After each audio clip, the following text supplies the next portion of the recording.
Chapter 3 start कर रहे हैं, current and electricity.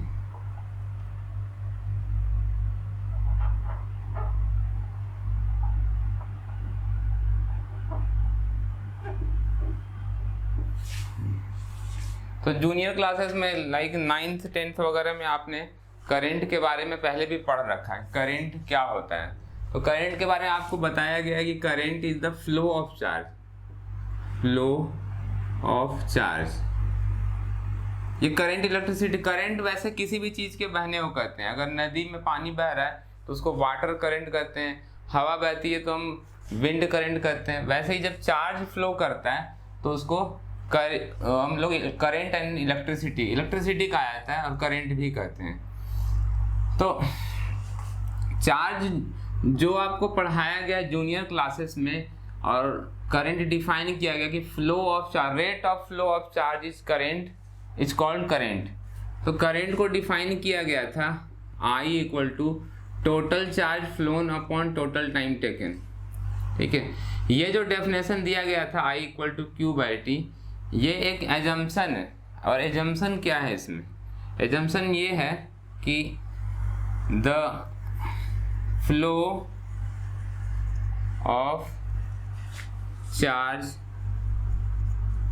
Is steady,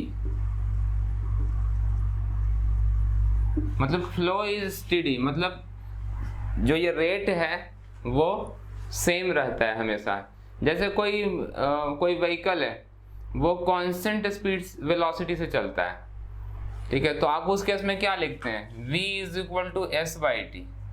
लेकिन जब कांस्टेंट से नहीं चलता है, जब अपने वेलोसिटी को चेंज करता रहता है, तो उस केस में हम v क्या लिखते हैं? D S by D T.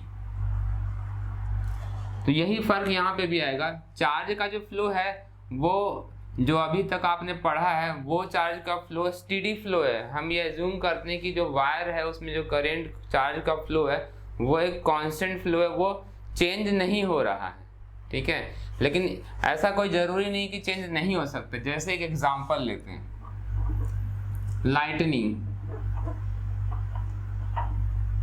जब बिजली कड़कती है, थंडरबोल्ट, तो आपको मालूम है कि जो बादल होते हैं उसमें ढेर सारा चार्ज होता है, लार्ज अमाउंट ऑफ चार्ज हो जाता है।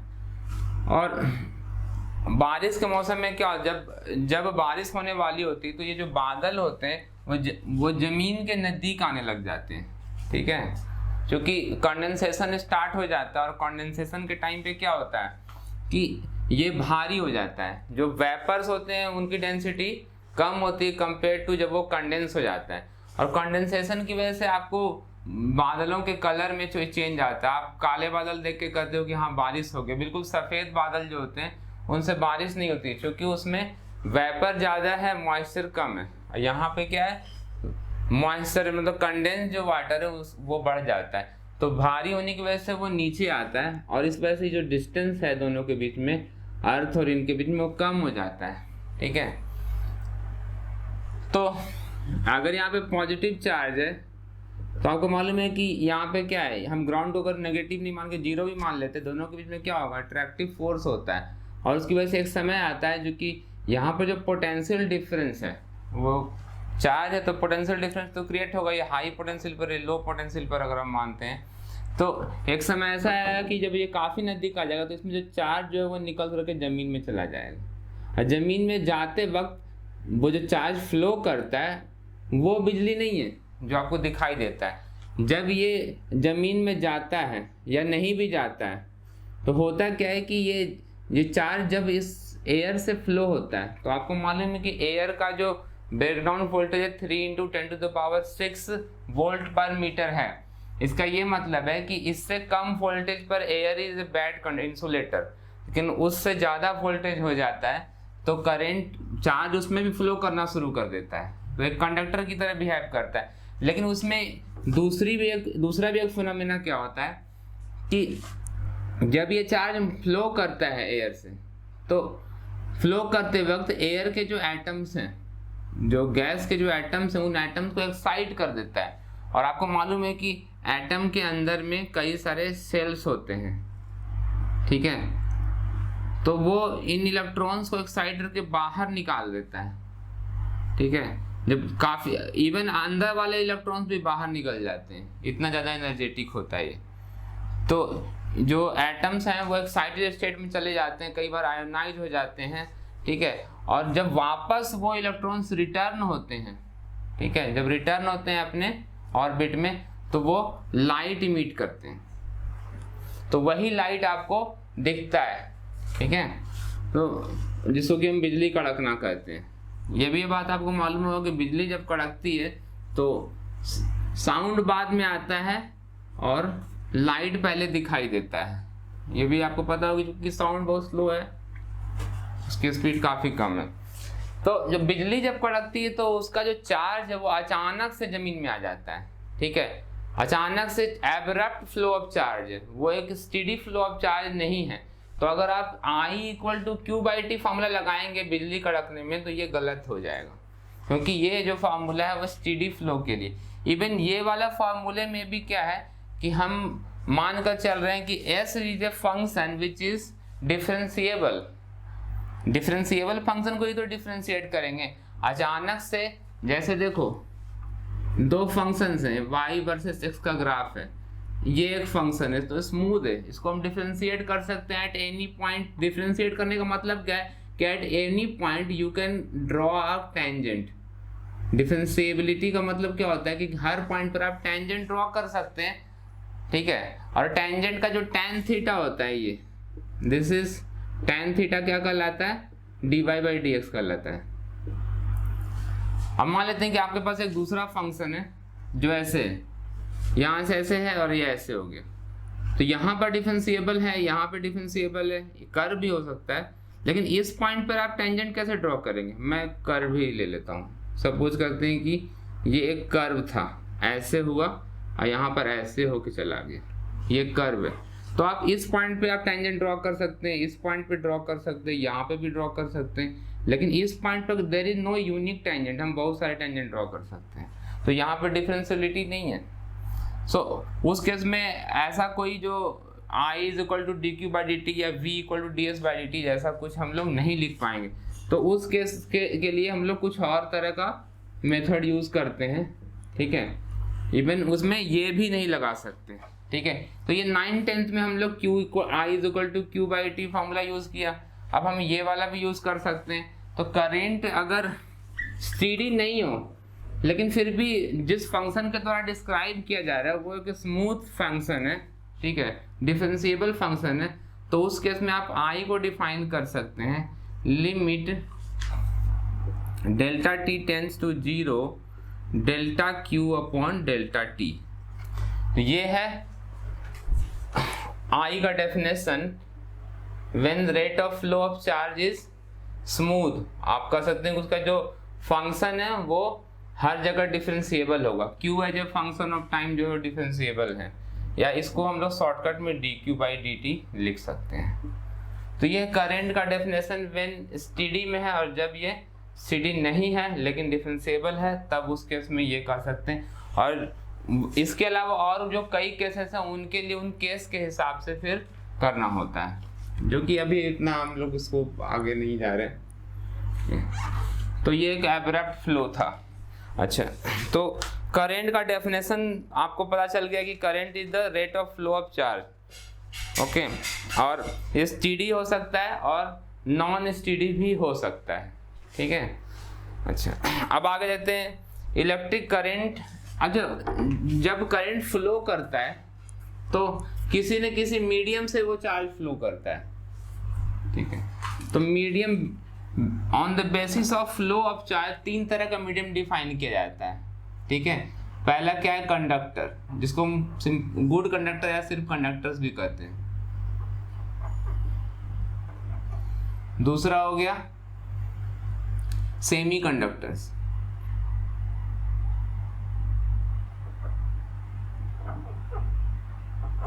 और तीसरा है इंसुलेटर।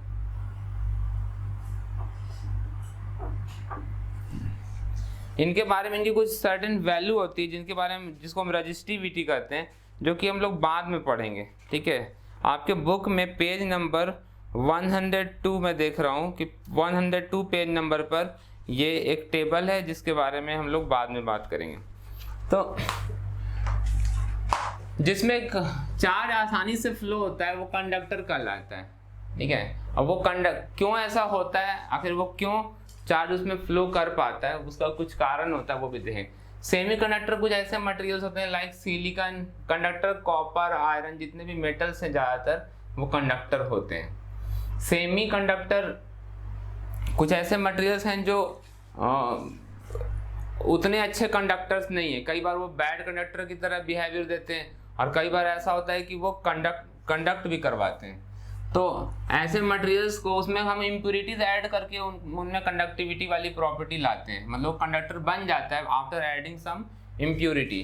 तो वैसे मटेरियल्स भी हैं सेमीकंडक्टर, जो कि इसके टाइप्स के बारे में बाद में हम लोग पढ़ेंगे।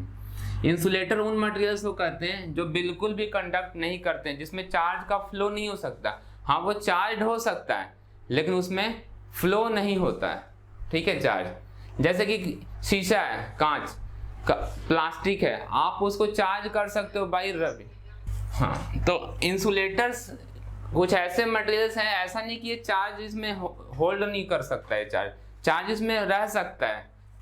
ये जो मटेरियल है इस पर अगर आप कोई चार्ज रॉड, ऐसे कोई चार्ज रॉड है, इसको आप इसके पास लाओगे तो इस पर माइनस चार्ज आ जाएगा बाई इंडक्शन, ठीक है। आप इसको हटा लेंगे तो फिर ये माइनस चार्ज खत्म हो जाएगा। तो इसमें चार्ज हम इंड्यूस करवा सकते हैं, शीशा है या कोई और दूसरा कुछ है, उस पर रब करके आप उस पर चार्ज इंड्यूस करा सकते हो।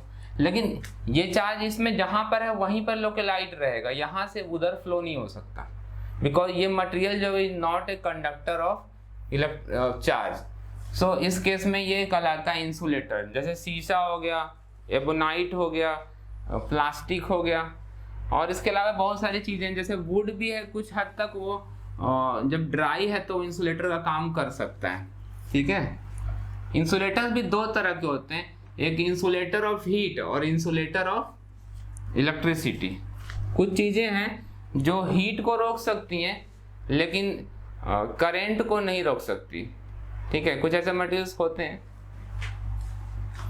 तो ये इनका जो डिफरेंस है वो थोड़ा समझते हैं कि आखिर ऐसा होता क्या है कि कोई मटेरियल कंडक्टर होता है। तो कंडक्टर जनरली मेटल्स होते हैं। हर मटेरियल किसी न किसी तरह के मॉलिक्यूल से बना होता है, मतलब मॉलिक्यूल्स का कलेक्शन है। तो अगर हम लोग मेटल्स की बात करें तो मेटल्स के अंदर में क्या होता है, मेटेलिक बॉन्ड होता है, जिसमें कि जो एटम्स हैं उसके चारों तरफ इलेक्ट्रॉन, ये इलेक्ट्रॉन है वो जो घूम रहा है, मैं एक ही दिखा रहा हूँ बस समझाने के लिए, ठीक है। ऐसे बहुत सारे न्यूक्लियस है, उसके चारों तरफ इलेक्ट्रॉन है, तो ये इसके चारों तरफ मूव कर रहा है। ये इतने क्लोजली पैक्ड होते हैं, अगर आपके पास कोई मॉलिक्यूल है, ठीक है, जैसे कई तरह के मटेरियल्स हैं जो मॉलिक्यूलर फॉर्म में एग्जिस्ट करते हैं, जैसे वाटर है, H2O हो गया, ठीक है। जैसे कि फॉस्फोरस है, तो फॉस्फोरस P4 होता है, सल्फर है तो सल्फर S8 होता है, यानी कि उनके बीच में बॉन्ड बनता है, वो इंडिविजुअल एटम्स के फॉर्म में एग्जिस्ट नहीं करता है। तो इस वजह से ये जो इलेक्ट्रॉन्स होते हैं, जब कोई मॉलिक्यूल फॉर्मेशन हो जाता है तो वो इलेक्ट्रॉन्स एक पर्टिकुलर एटम की प्रॉपर्टी नहीं रह जाती, ठीक है, वो उन सबके बीच में शेयर्ड रहता है, और उस शेयरिंग की वजह से वो जो इलेक्ट्रॉन है वो पूरे मॉलिक्यूल में इधर उधर घूमता है, ठीक है। और ऐसा करने से क्या होता है, उसकी एनर्जी कम हो जाती है, इसी को तो हम बॉन्ड कहते हैं, ठीक है। बॉन्ड फॉर्मेशन क्या है, इलेक्ट्रॉन के डिस्ट्रीब्यूशन का जो कॉन्फ़िगरेशन है, वो कॉन्फ़िगरेशन है, डिस्ट्रीब्यूशन है, वो चेंज हो जाता है, और उसकी वजह से जो एनर्जी है वो लोअर हो जाती है, जिससे कि वो स्टेबल हो जाता है।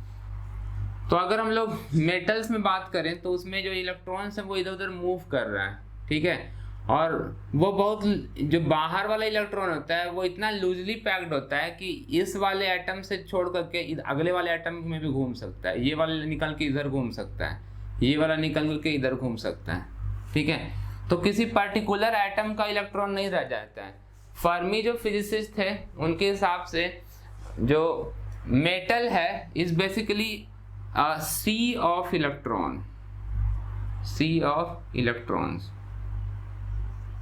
इलेक्ट्रॉन्स का एक समुद्र है जिसमें कि जो न्यूक्लियस हैं वो अपने पोजीशन को मेंटेन रखते हैं। ठीक है, वैसे तो कंप्लीटली मेंटेन नहीं रहता, आपको मालूम है कि हर एटम जो है उसमें कई तरह की एनर्जी होती है, like vibrational energy, rotational energy, translational energy. ठीक है, इस तरह की बहुत सारी एनर्जीज होती हैं इन एटम्स के पास। ठीक है, फॉर एग्जांपल अगर आप माइक्रोवेव ओवन में किसी चीज को रखते हो तो आपको मालूम है कि उसमें पानी जो होता है वो गर्म हो जाता है, लेकिन अगर खाली ग्लास रखेंगे तो गर्म नहीं होता है। ठीक है, शीशे का ग्लास ले लें, उसमें खाली ग्लास रख दें और माइक्रोवेव ओवन को चला दें तो वो गर्म नहीं होगा शीशा। लेकिन अगर आप एक पानी से भरा ग्लास रख दें माइक्रोवेव ओवन में तो वो जो है वो गर्म होने लग जाता है। ठीक है, अभी एक किसी मतलब पीएचडी स्टूडेंट हैं, रिसर्चर हैं, उन्होंने एक एक्सपेरिमेंट किया है। माइक्रोवेव ओवन में अगर आप 2 अंगूर रख दो, ठीक है, जो बिल्कुल पास में हो, एकदम हल्का सा हो, टच नहीं हो रहा हो, अगर आप माइक्रोवेव ओवन के अंदर में 2 अंगूर रख दें, ठीक है, और माइक्रोवेव ओवन को ऑन कर दें तो आप पाएंगे क्या कि दोनों अंगूर के बीच में एक स्पार्क स्टार्ट हो जाता है। ठीक है, तो उन लोगों ने इस स्पार्क का कुछ एक्सप्लेनेशन दिया कि किस वजह से स्पार्क होता है। स्पार्क क्या है? प्लाज्मा, जो कि 5th स्टेट ऑफ मैटर कहा जाता है। कंप्लीटली आयोनाइज्ड गैस जो होता है वो कहलाता है प्लाज्मा। तो दोनों अंगूरों के बीच में आपको दिखाई देगा यहाँ पे कुछ स्पार्क, और अगर उन लोगों ने इसका एक्सप्लेनेशन किया, लेकिन उसके कुछ ईयर्स के बाद, शायद 2 साल या 3 साल के बाद, किसी ने इस फेनोमेनन को होते हुए देखा और उनको पता चला कि इसका जो एक्सप्लेनेशन ये लोग कर रहे हैं, इस एक्सप्लेनेशन में कुछ गड़बड़ी है। ठीक है, क्या गड़बड़ी है? और इसके ऊपर उन्होंने रिसर्च पेपर पब्लिश करवाया किसी और ने। ठीक है, और जिसने ये वीडियो डाला था बना करके ये कि ऐसा होता है, उसको तब पता चला कि इसके पीछे क्या कारण होता है। ठीक है, तो ऐसे बहुत सारी चीज़ें हैं, बहुत छोटी छोटी बातें हैं जो कि जिनका कारण जो है अभी तक एक्सप्लेन नहीं है। ठीक है, इसमें से ये एक था।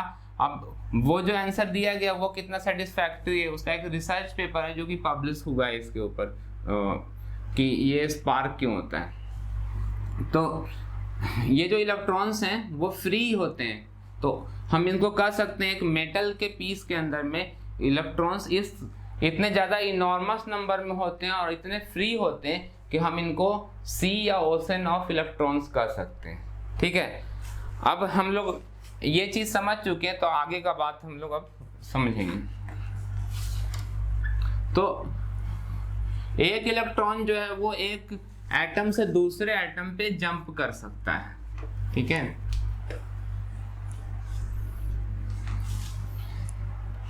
तो मान लेते हैं कि मेरे पास ये जो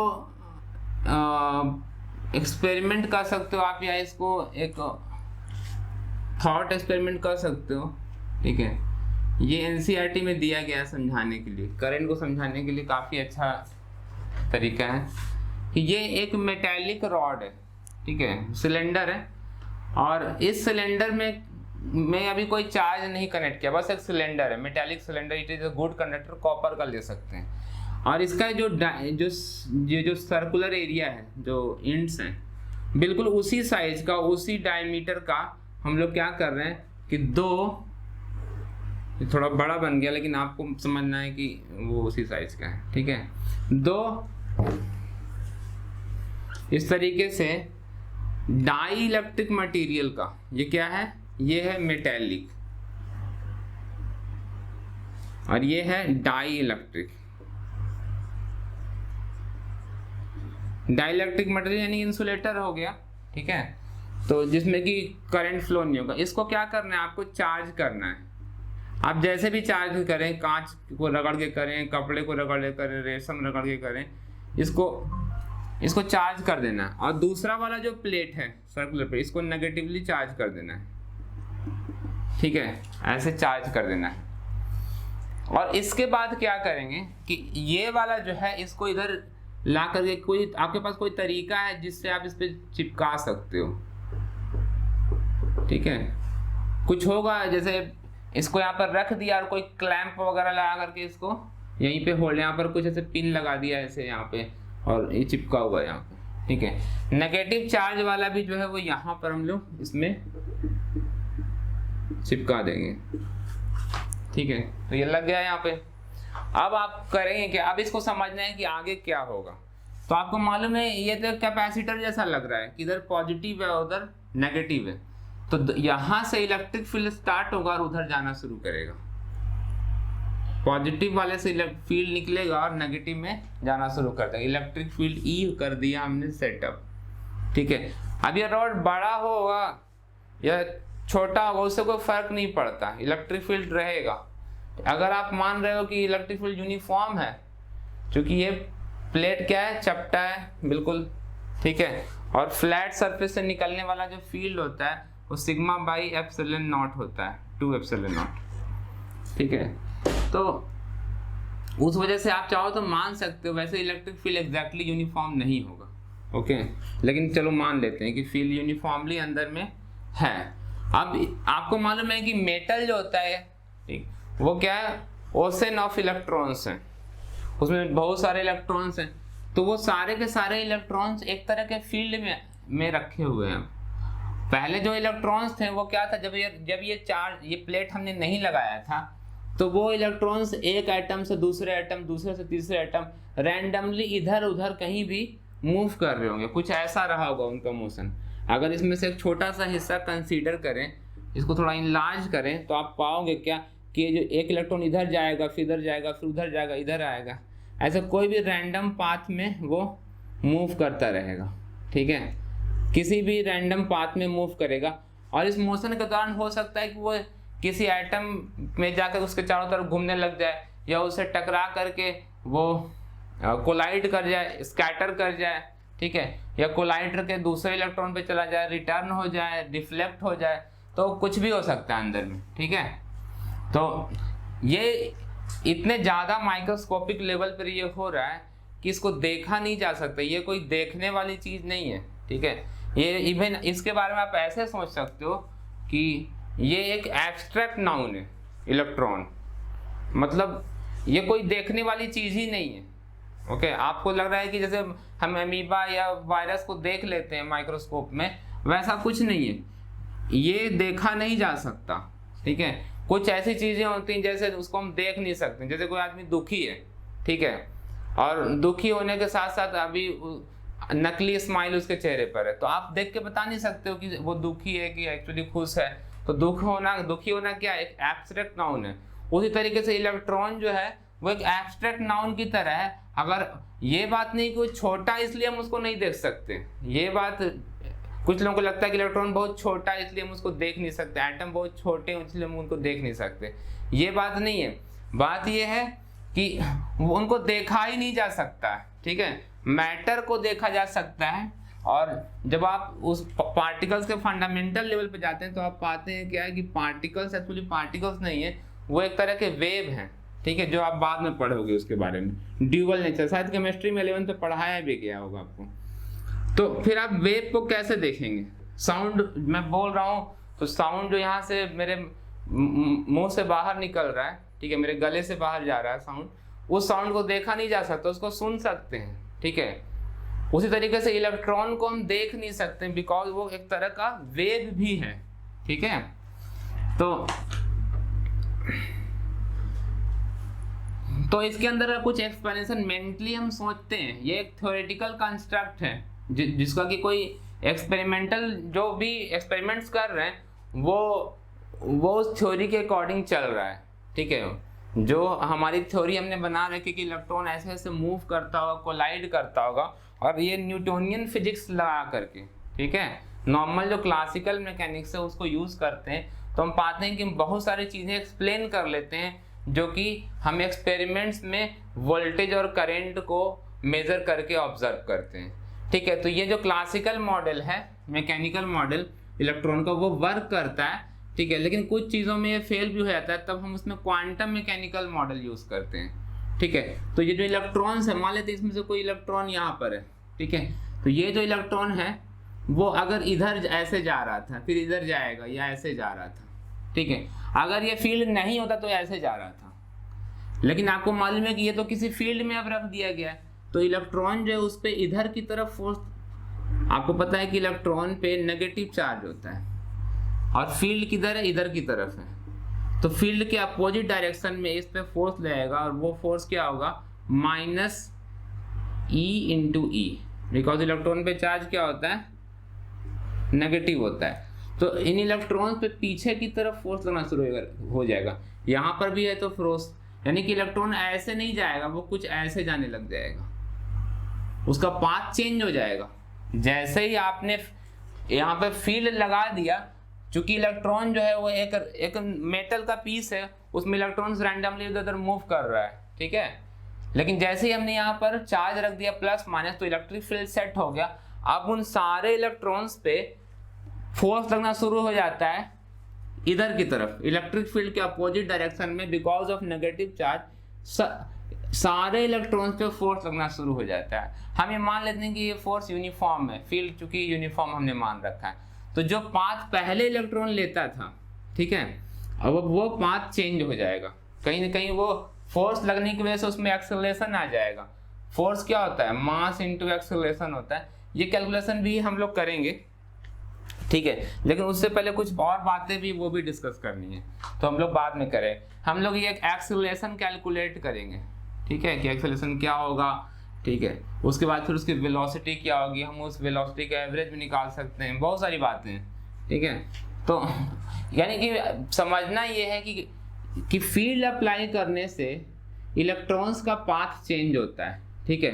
हो सकता है कि पहले जितना कोलिजन हो रहा था उससे ज़्यादा कोलिजन होने लग जाए, ठीक है, लेकिन जो सबसे मेन जो ऑब्जर्व करने वाली बात है, हम उस पर गौर करेंगे कि पहले क्या था कि इलेक्ट्रॉन्स को अगर हम देखें तो इलेक्ट्रॉन्स रैंडमली इधर उधर मूव कर रहा है कहीं पे भी, ठीक है। ये वाला इलेक्ट्रॉन उधर जा रहा होगा, ऐसे कहीं पे भी मुड़ के जा रहा है, तो सारे इलेक्ट्रॉन्स कुछ इधर जा रहे हैं, कुछ उधर जा रहे हैं। हम लोग क्या करते हैं, हम लोग एक बाउंड्री कंसीडर करते हैं, जैसे यहाँ पर एक बाउंड्री कंसीडर कर लेंगे, ठीक है। इस बाउंड्री से बहुत सारे इलेक्ट्रॉन जो होंगे उधर जा रहे होंगे। जब ये चार्ज नहीं रखा गया, there was no charge, simply metal का पीस रखा हुआ है, उस केस में कुछ इलेक्ट्रॉन्स रैंडम मोशन की वजह से उधर जा रहे होंगे और कुछ इलेक्ट्रॉन्स इधर आ रहे होंगे, ठीक है। तो सारे इलेक्ट्रॉन्स फ्री हैं, सारे एक ही कंडीशन में, सब पे सिर्फ एटम्स का की वजह से फोर्स लग रहा है, बॉन्ड जो है वो उसकी वजह से हो रहा है इंटरेक्शन। तो यहाँ पर इससे उधर जाने वाले इलेक्ट्रॉन्स की संख्या और इससे इधर आने वाले इलेक्ट्रॉन्स की संख्या बराबर होगी। तो इसका मतलब हम ये कह सकते हैं कि जो बाउंड्री हमने वर्चुअली सोचा है, इस बाउंड्री के उधर जाने वाला इलेक्ट्रॉन एक करंट कंस्ट्रक्ट करता है, वो वाला करंट और इधर जाने की वजह से जो करंट है वो क्या होगा, बराबर हो जाएगा। So there is no net current initially, starting में कोई नेट करंट नहीं है, because there was no charge on the ends. लेकिन जैसे ही हमने चार्ज लगा दिया, ठीक है, अब इधर आने वाले इलेक्ट्रॉन्स की संख्या क्या होगी, बढ़ जाएगी, और उधर जाने वाले इलेक्ट्रॉन्स की संख्या घट जाएगी। ये बढ़ता जाएगा बिकॉज फोर्स इधर खींच के ला रहा है इलेक्ट्रॉन्स को, तो सारे इलेक्ट्रॉन्स की इस बाउंड्री से उधर जाने की टेंडेंसी बढ़ेगी।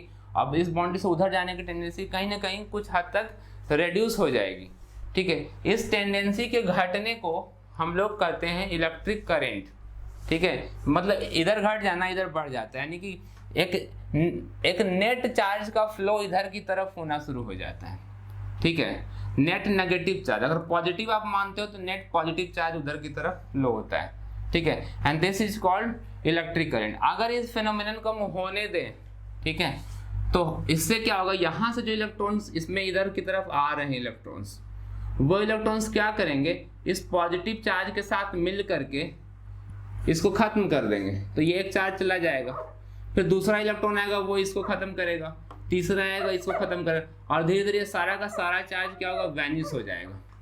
यहाँ पर जो इलेक्ट्रॉन जो था वो इधर गया, फिर वो इधर गया, फिर वो इधर गया, ठीक है, वो इधर उधर रैंडमली मूव करता हुआ उधर पहुंच रहा है। तो यहाँ पर का जो इलेक्ट्रॉन कम हो गया था उसकी वजह से इस पर क्या होगा, पॉजिटिव चार्ज क्रिएट होगा, because there is lack of some electrons. तो उस इलेक्ट्रॉन को पूरा करने के लिए नेगेटिव चार्ज यहाँ आ जाएगा, और धीरे धीरे ये सारे नेगेटिव चार्ज इधर चले जाएंगे, और ये सब का सब क्या होगा, खत्म हो जाएगा। यानी इसके दोनों एंड्स पे जो चार्जेस जो है वो खत्म हो जाएंगे। जैसे ही आप इस मेटेलिक सिलेंडर के दोनों एंड्स पर वो चार्ज डाइलेक्ट्रिक रखते हैं, फील्ड उसमें मैक्सिमम होता है और उस वक्त चार्ज पर बहुत ज़्यादा फोर्स लगता है और उसकी वजह से ये अपोजिट इधर की तरफ मूव करते हैं, नेगेटिव चार्ज इधर की तरफ, पॉजिटिव उधर की तरफ। जो कि आपको मालूम है कि there is only negative charge, तो आप कह सकते हैं कि यहाँ से जो माइनस वो निकल के यहाँ पहुँच गया, ठीक है, यहाँ से जो नेगेटिव चार्ज उठ करके यहाँ चला गया। या आप ऐसे भी एज्यूम कर सकते हैं कि यहाँ से पॉजिटिव चार्ज निकल के इस नेगेटिव को न्यूट्रलाइज कर देता है और अंदर में ये सब होता है, ठीक है।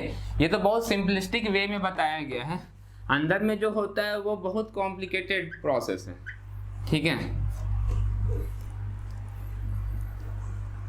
तो ये जो चार्जेस हैं वो खत्म हो जाते हैं अगर किसी मेथड के द्वारा हम यहाँ पे फिर से पॉजिटिव चार्ज रख दें। जब ये सारा खत्म हो जाएगा फिर से पॉजिटिव रिप्लेस कर दे, यहाँ पे भी कोई फिर से प्लेट को चेंज कर दे, दूसरा चार्ज प्लेट तैयार रखे, जैसे ही खत्म हो उनको हटाया दूसरा वाला लगा दे, ठीक है। या इसमें कोई तार लगा दे, इसमें फ्रेश चार्ज डाल दे, ठीक है, फ्रेश चार्ज डाल दे, इधर ऐसे दिखाएंगे तो भी ये काम हो सकता है। तो ये जो फ्रेश चार्ज डालता है वो कौन डालेगा? हम क्या बैठ करके बार बार प्लेट चेंज करते रहेंगे? तो ऐसा नहीं करते हैं। इसको ऐसा कराने के लिए सिंपली हम क्या करते हैं, बैटरी से कनेक्ट कर देते हैं। बैटरी वो डिवाइस है जो किसी कंडक्टर्स के दोनों एंड्स पर क्या कर सकता है, फ्रेश चार्ज रिप्लेस करता है। ये चार्ज वहां चला जाता है तो फिर ये भेज देता है, फिर वो चला जाता है तो फिर ये भेज देता है। Battery act like a pump of charge, ठीक है, वो चार्ज का एक पंप की तरह जो कि वर्क करता रहता है चार्ज पे, वहां भेजता रहता है और इसको यहाँ से वहां पार लगाता रहता है, ठीक है। अगर पॉजिटिव माने, नेगेटिव मानेंगे तो इधर से चलना पड़ेगा, अपोजिट हो जाएगा सब कुछ, लेकिन एक्सप्लेनेशन सारा सेम रहेगा, ठीक है। तो ये है, इस तरीके से एक मॉडल सोचा गया, थ्योरेटिकल मॉडल, कि अगर हम चार्ज मानते हैं और चार्ज वो फ्लो होता है मेटल्स के अंदर में, तो वो कुछ ऐसे फ्लो कर सकता होगा, ठीक है। अब एक एक्सपेरिमेंट जिसमें हम क्या करेंगे कि एक ये बैटरी ले लेते हैं, ठीक है, सेल ले लेते हैं, इसमें यहाँ पर एक वोल्ट मीटर लगा देते हैं इसके पैरेलल में, ठीक है, और इसके सीरीज में ही ये एक एम्पियर मीटर लगा देते हैं, ठीक है। मतलब इस सर्किट का कुछ वोल्टेज है और इसमें कुछ करंट है, और यहाँ पर एक रेजिस्टेंस लगा देते हैं, ठीक है, यहाँ पे एक रेजिस्टेंस R लगा देते हैं। और इसके बाद हम लोग एक्सपेरिमेंट्स करते हैं और रीडिंग्स को नोट करेंगे, ठीक है। रीडिंग्स में आपको नोट क्या करना होगा,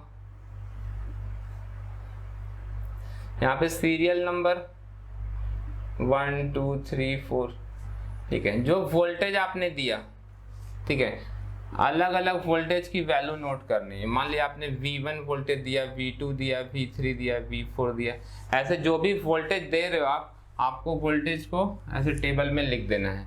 और जो करेंट आएगा, ठीक है, करेंट की वैल्यू I1 आया, I2 आया, I3 आया, I4 आ रहा हो, उसकी वैल्यूज को नोट करना है, ठीक है। इसके बाद एक टेबल अपनी मर्जी से बनाना है, एक्सपेरिमेंट कंप्लीट हो जाता है।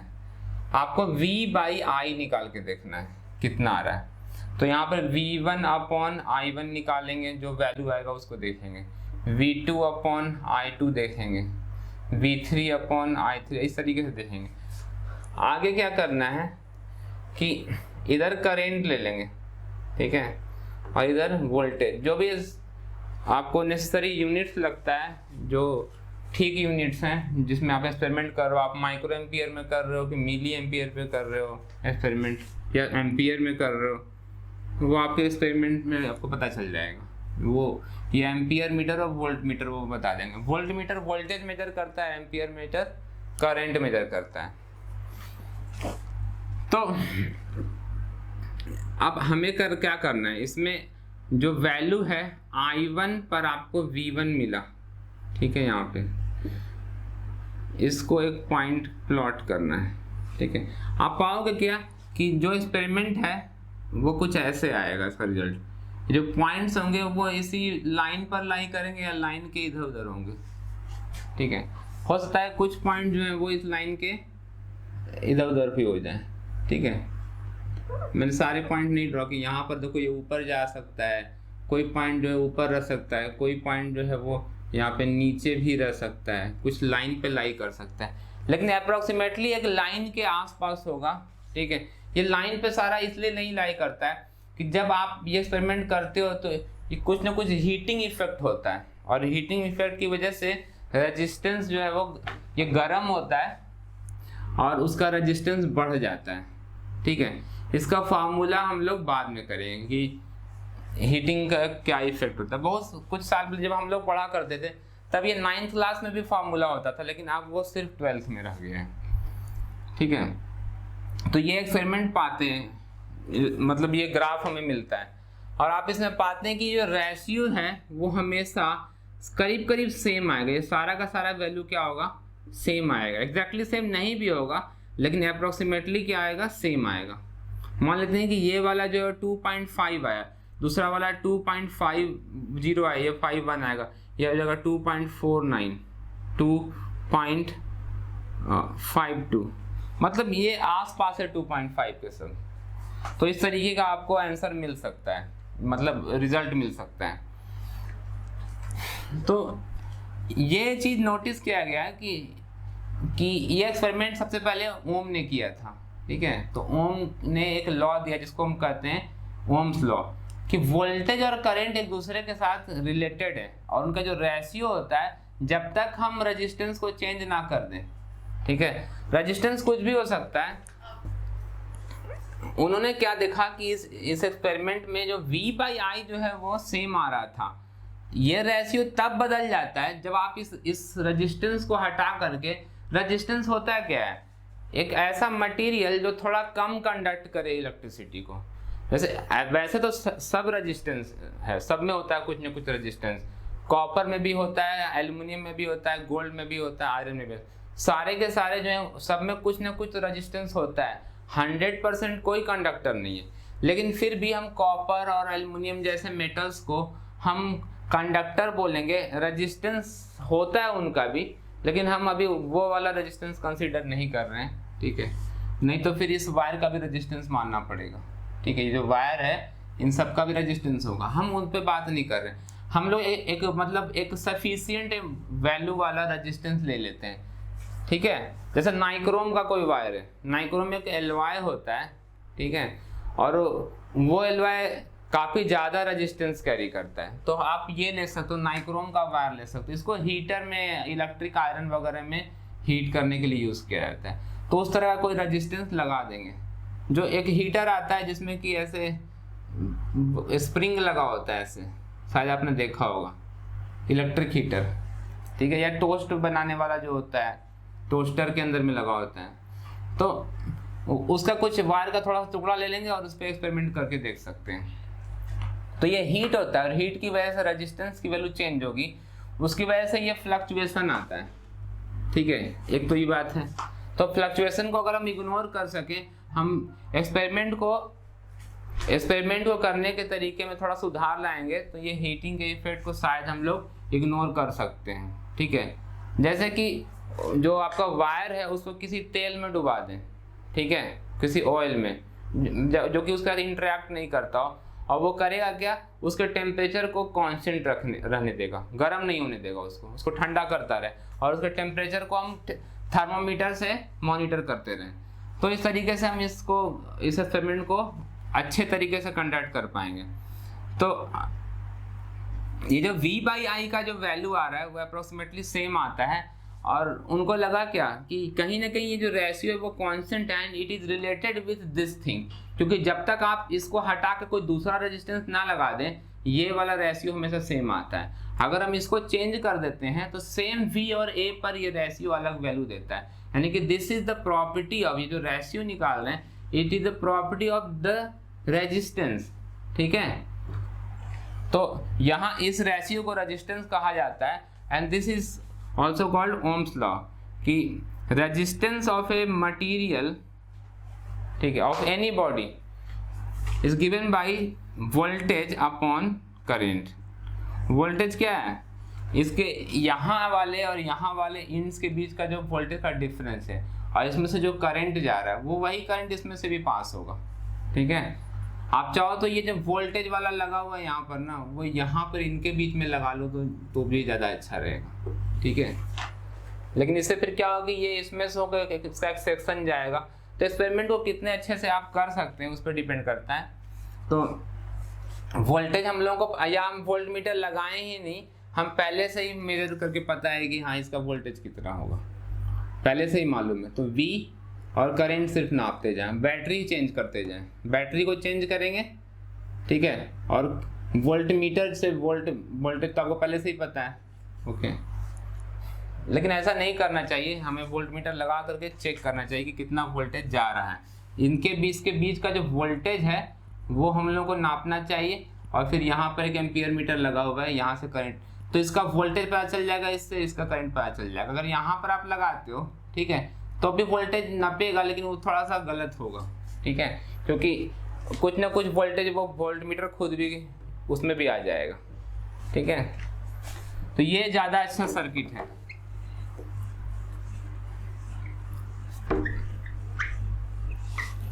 तो अगर आप यहाँ पे वोल्ट मीटर लगा देते हो, ठीक है, तो जो करंट यहाँ से चलेगा, यहाँ से जो करंट जाएगा, ठीक है, वो इसमें से होके जाएगा, तो करंट तो ये सही नापेगा। ठीक है, और उसके बाद ये जो वोल्टेज है, आप पाओगे कि वोल्टेज इसमें V1 और इसमें V2 में डिस्ट्रीब्यूट हो जाएगा, तो ये जो है वो वाला मेजर करने लग जाएगा। ठीक है, तो अगर इसके पैरेलल में लगाएं तो ज़्यादा अच्छा रहेगा। ठीक है,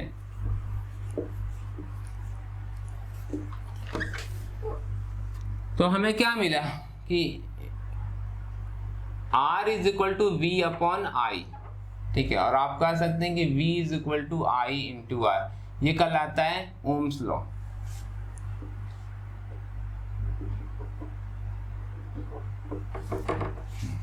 हम लोग ओम्स लॉ का एक दूसरा भी फॉर्म देखेंगे, और उस फॉर्म को फिर बाद में आए प्रूव भी करेंगे। देखो, आपने देखा क्या कि जो कंडक्टर है उसके इंड्स के बीच में, यहाँ से यहाँ के बीच में एक इलेक्ट्रिक फील्ड था, और यहाँ से यहाँ तक कुछ लेंथ है।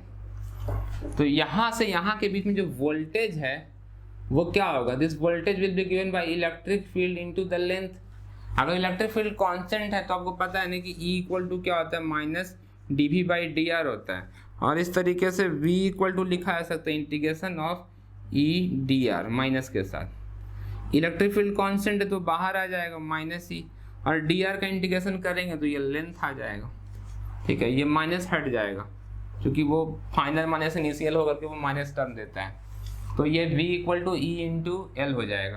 तो इस V टर्म को हटा के हम लिख देते हैं E into length of the conductor. ठीक है, अब I रहने देते हैं। अब इस R को थोड़ा सा देखेंगे। आपको मालूम होगा कि एक कंडक्टर है, ठीक है, ये एक कॉपर या किसी भी मेटल का रॉड है, मान लेते हैं आयरन का रॉड है। ठीक है, इसका कुछ लेंथ है और इसका कुछ एरिया है A। अब आपको करना क्या है कि मैं इसका डबल लेंथ का अगर इसके डबल लेंथ का कोई रॉड ले लें जिसका कि क्रॉस सेक्शन एरिया तो सेम है A है, और जो लेंथ है वो ट्वाइस है, ट्वाइस L, तो आपको क्या लगता है कि रेजिस्टेंस जो है वो इसका ज्यादा होगा या कम होगा, क्या होगा?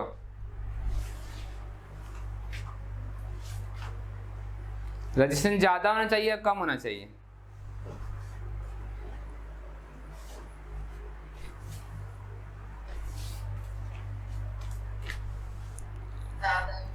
हाँ, रेजिस्टेंस जो है वो ज़्यादा होगा। तो आपने ये देखा कि जैसे जैसे लेंथ बढ़ाते जाते हैं, क्यों ज़्यादा हुआ? क्योंकि रेजिस्टेंस क्या है, रेजिस्टेंस इज द आप कह सकते हो कि opposite force offered by the material against the flow of charge. Charge को रोकने का काम करता है वो मटेरियल। चार्ज जब मूव करता है तो वो टकराता है, कोलाइड करता है, और कहीं ना कहीं मटेरियल उसको रोकता है। तो अगर ज़्यादा यहाँ पर कम देर तक रोकेगा और ये ज़्यादा लेंथ में रोकेगा, मतलब ये टकरा के इधर उधर मूव करता जाएगा। ठीक है, तो ये जितना ज़्यादा लेंथ होगा उतना ज़्यादा ये टकराएगा। ठीक है, उस वजह से रेजिस्टेंस क्या होगा, बढ़ेगा, यानी कि रेजिस्टेंस इज, मैं इधर लिखता हूँ, resistance is proportional to the length. अब हम क्या करते हैं, इसका लेंथ चेंज नहीं करते लेकिन क्रॉस सेक्शन एरिया बढ़ा देते हैं। इसका क्रॉस सेक्शन एरिया जो है वो ट्रिपल कर दिया, 3a कर दिया, और लेंथ l ही रखेंगे। तो आप देख सकते हो कि जब ज्यादा एरिया है, पतले पाइप से कम पानी बहेगा, ज्यादा मोटा पाइप होगा तो ज्यादा पानी बहेगा, ठीक है। तो ज्यादा मोटा, उसी तरीके से ज्यादा क्रॉस सेक्शन एरिया वाला कंडक्टर है, उसमें से ज्यादा चार्ज एक साथ फ्लो कर सकता है। तो एरिया के बढ़ने से रेजिस्टेंस क्या होगा, कम हो जाएगा, क्योंकि ज्यादा करंट फ्लो करेगा, ठीक है। आपको पता है ना कि रेजिस्टेंस होता है वो वोल्टेज अपॉन करंट होता है। करंट बढ़ जाएगा बिकॉज ज़्यादा एरिया मिलेगा तो ज़्यादा चार्ज फ्लो कर पाएगा, तो आई बढ़ेगा तो आर क्या होगा, घट जाएगा, ठीक है। वैसे उससे भी रिलेट कर सकते हैं। तो resistance is inversely proportional to the area, तो लेंथ के डायरेक्टली प्रोपोर्शनल है और क्रॉस सेक्शन एरिया के इनवर्सली प्रोपोर्शनल है। इन दोनों बातों को अगर हम कंबाइन कर देते हैं, ठीक है, तो ये आपको क्या देगा कि resistance is proportional to L by A. Proportionality को अगर हम रिमूव करना चाहेंगे तो लिखेंगे resistance is equal to rho into L by A.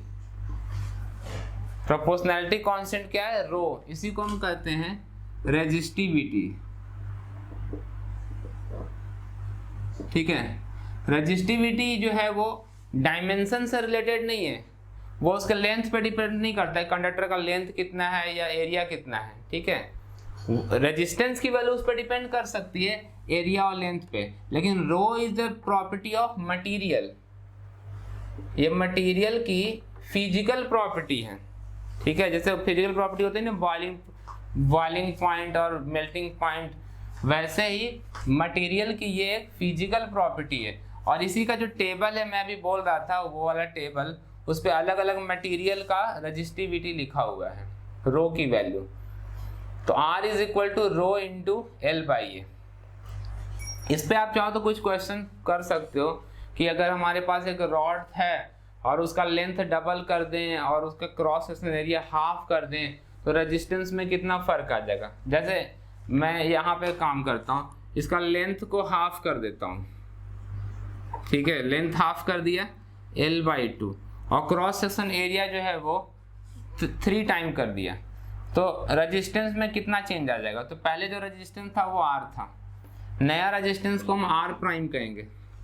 R prime क्या हो जाएगा, रो इंटू, पहले R क्या था, रो इंटू L बाई ए था, नया वाला जो है वो R प्राइम, वो हो जाएगा R prime equals, rho is the property of material, हमने मटेरियल चेंज नहीं किया तो वो वही रहेगा, इनटू लेंथ कितना हो गया L बाई 2 अपॉन 3a, तो ये आपको देगा 1/6 into rho into L by A. तो ये वाली वैल्यू क्या है, ये R के बराबर है, तो आप यहाँ से कहेंगे कि R prime is equal to R/6।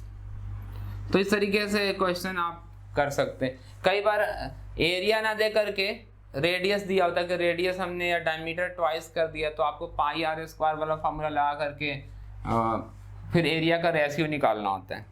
तो ऐसा क्वेश्चन बहुत इजी है जो आप 10th क्लास में भी करते होगे, ठीक है। तो हम अब इस फॉर्मूले को यूज करेंगे। तो यहाँ पे आई तो लिख दिया, R को हटा के रो इंटू L बाई ए डाल देते हैं, ठीक है, रो इंटू L बाई ए। अब हम कुछ अरेंजमेंट कर सकते हैं। पहला अरेंजमेंट तो ये है कि L कैंसिल हो जाएगा, तो E is equal to I by A लिख देंगे और इंटू रो कर देंगे, ठीक है। L हो गया कैंसल, I को नीचे A लगा दिया और रो को छोड़ दिया, ठीक है। क्यों ऐसा कर रहे हैं, because rho is the property of material, तो उसको हम बिल्कुल अलग करके रख देते हैं, ठीक है। इलेक्ट्रिक फील्ड और करंट मेजर करने वाली क्वांटिटीज है। Area is the dimension of conductor, ठीक है। तो एरिया को चेंज करने से मटेरियल की प्रॉपर्टी तो चेंज नहीं होगी, इसलिए हम लोगों ने इसको अलग छांट के रख दिया है, ठीक है। अब इस I बाई ए को देखें जरा सा, तो ये है क्या, ठीक है।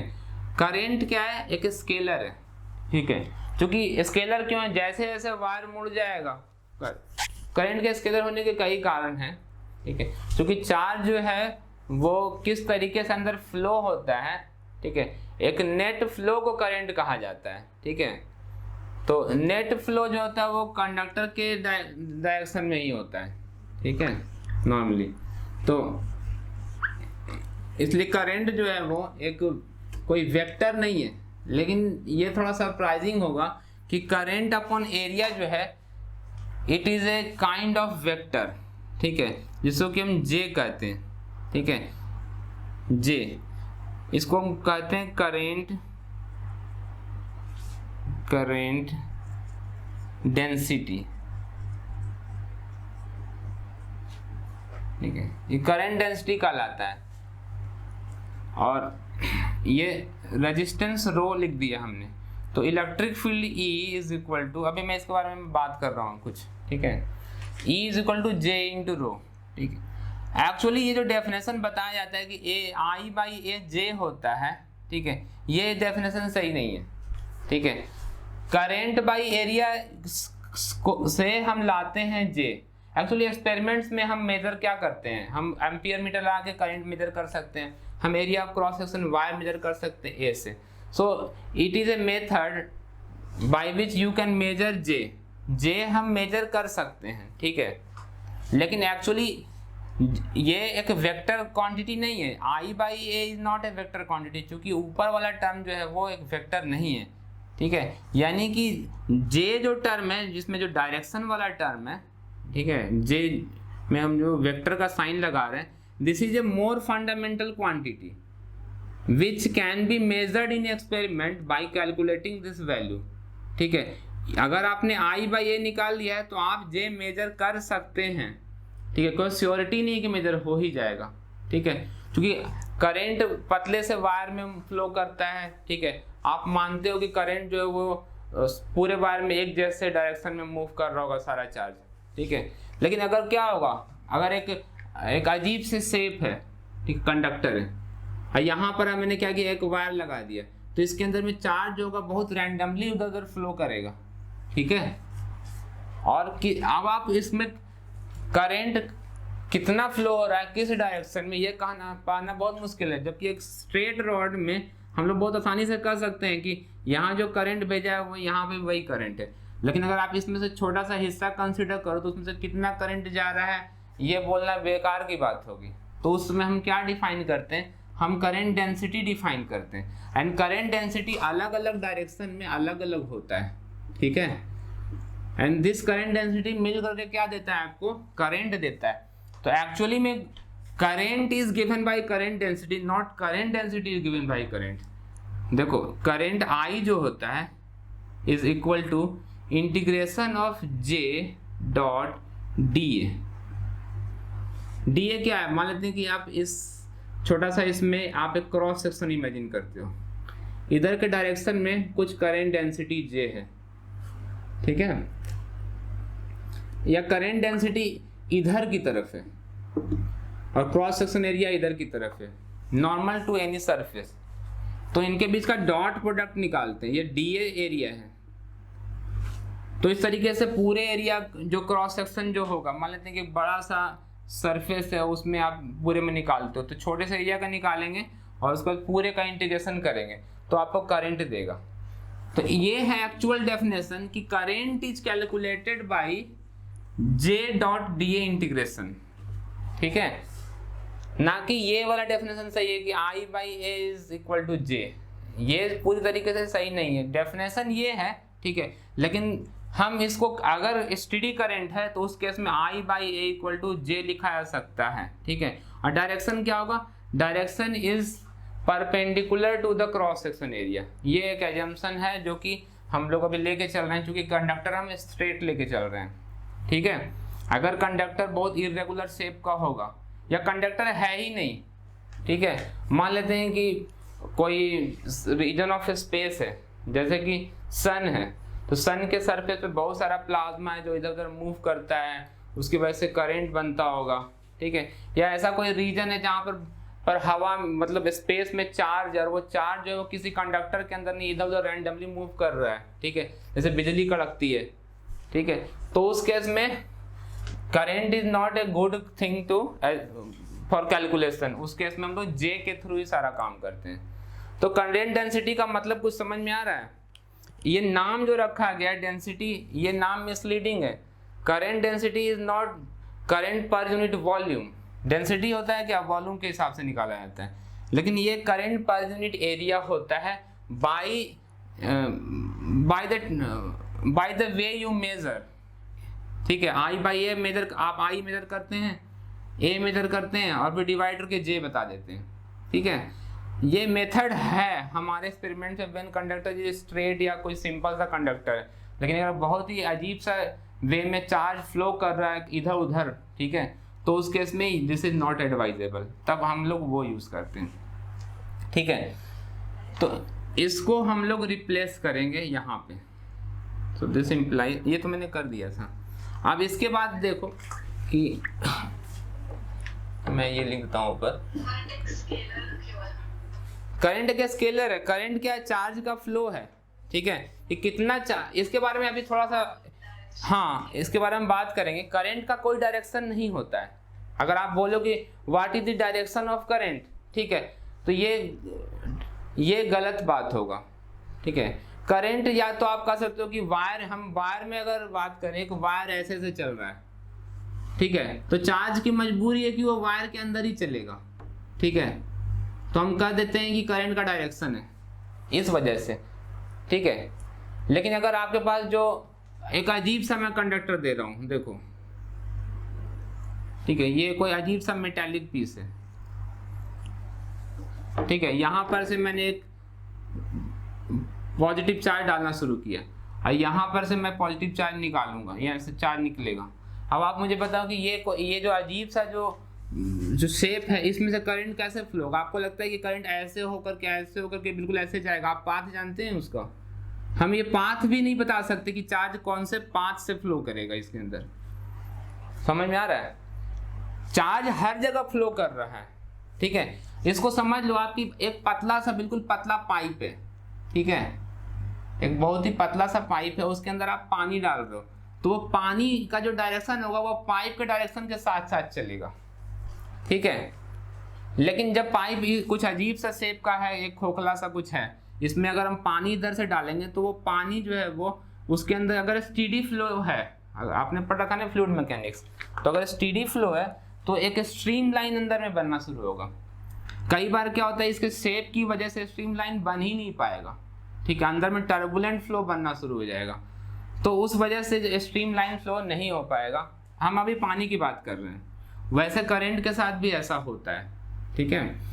तो जब वायर बहुत पतला होता है, कंडक्टर बहुत पतला होता है, तो उस केस में हम क्या करते हैं कि इसके डायरेक्शन के हिसाब से, इस कर्व के हिसाब से करंट का कर्व बताया जा सकता है कि करंट किधर किधर हो।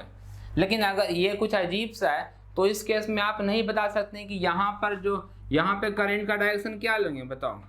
मैंने इसको मिटा दिया, ये कंडक्टर यहाँ पर आपने पॉजिटिव जोड़ दिया, आपने नेगेटिव जोड़ दिया बैटरी का। आप कोई पूछे कि इस पॉइंट पर करंट का डायरेक्शन किधर होगा, तो यहाँ पर अगर पॉजिटिव जोड़ा, यहाँ पे नेगेटिव जोड़ा है, तो कोई भी बता देगा कि यहाँ पर जो करंट होगा वो ऐसे होगा, यहाँ पर ऐसे जा रहा होगा, यहाँ पे चार्ज ऐसे फ्लो हो रहा होगा, ठीक है। लेकिन यहाँ पे कैसे बताएंगे करंट इधर जाएगा कि इधर होके जाएगा या थोड़ा ऐसे घूमता हुआ ऐसे जाएगा, कुछ नहीं जानते हैं इसके बारे में, ठीक है। सो करंट का जो डायरेक्शन आपको लगता है वो सिर्फ एक फिक्शन है, मतलब आपको ऐसा लगता है कि उसमें कोई डायरेक्शन है, एक्चुअली डायरेक्शन करंट का नहीं है, डायरेक्शन उस वायर का है, ठीक है। और वो वायर बहुत पतला था इसलिए आप डायरेक्शन असाइन कर पा रहे हैं करंट का। लेकिन अगर वायर कुछ अजीब से शेप का है, उसमें कुछ विड्थ है, ठीक है, कोई मेटेलिक पीस है, तो उसके अंदर में करंट जो होगा वो उसका डायरेक्शन आप नहीं बता सकते। So current is not a vector, current कोई वेक्टर नहीं है, ठीक है। और इसके बारे में हम लोग अभी पढ़ेंगे कुछ समय के बाद, जब ओम्स लॉ का डेरिवेशन करेंगे, ठीक है। तो जब तार पतला है तो उसी केस में आप बता सकते हैं कि तार के साथ साथ करंट चलता है, चार्ज मूव करता है, तो आपको लगता है कि करंट में डायरेक्शन होता है, ठीक है, अब एक दूसरा एग्जांपल मैं आपको दे रहा हूँ। देखो ये एक शीट ऑफ मेटल है, पतला सा शीट है, एल्युमिनियम का फॉयल है। इसके इस पॉइंट पर हमने क्या किया, एक बैटरी का पॉजिटिव चार्ज प्लेट कनेक्ट कर दिया, और इस वाले पॉइंट पर या यहाँ पे नहीं, मैं जानबूझ के यहाँ पे करता हूँ, यहाँ पे नेगेटिव कनेक्ट कर दिया, पॉजिटिव नेगेटिव। तो देखो यहाँ पे ऐसे दिखाएंगे करंट ऐसे जा रहा है, ऐसे जा रहा है। This is not any kind of vectorial direction नहीं है, ये एक डायरेक्शन है, ये डायरेक्शन है, ये उसी तरह का डायरेक्शन आप कह सकते हो कि जैसे समय भी पास्ट से फ्यूचर की तरफ जा रहा है, कोई डायरेक्शन दिखाई नहीं देता, लेकिन हमें लगता है कि हाँ पास्ट से फ्यूचर की तरफ में कोई डायरेक्शन है। तो यहाँ पर वैसा तो नहीं है खैर, लेकिन आप ये कह सकते हैं कि पॉजिटिव से निकलेगा ऐसे जाएगा डायरेक्शन, ठीक है। यहाँ पर ऐसे डायरेक्शन आप दिखा रहे हैं, करंट चार्ज के फ्लो का डायरेक्शन दिखा दिए, यहाँ से भी दिखा सकते हैं, लेकिन इसके अंदर में कैसे दिखाएंगे? क्या करंट यहाँ पर ऐसे होके जाएगा, या यहाँ से ऐसे सीधा चला जाएगा, या इधर घूम करके ऐसे जाएगा?